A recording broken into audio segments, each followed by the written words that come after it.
বিভিন্ন প্রিন্ট এবং electronic media এবং সামাজিক যোগাযোগ মাধ্যম সহ বিভিন্ন মিডিয়ায় কাছে সরকারের প্রত্যাশা এই টিকাদান ক্যাম্পেইন সফল করার উদ্দেশ্যে আমাদের করণীয় কথা বলবো এবং আমাদের যদি কোনো জিজ্ঞাসা থাকে জন্য যাতে এই টিকাদান কার্যক্রম থেকে বাদ না যায় সেই লক্ষ্যে অন্যান্য অসুখের মতো যেমন মনুষ্যকার পোলিও আপনারা একটু মনোযোগ দিয়ে দেখবেন কারণ আমাদের অনেক বিষয়ই আসলে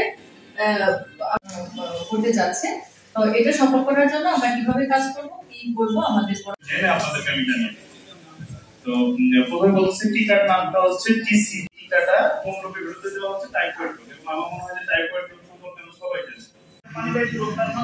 শীত পানি দিয়ে ছড়াবে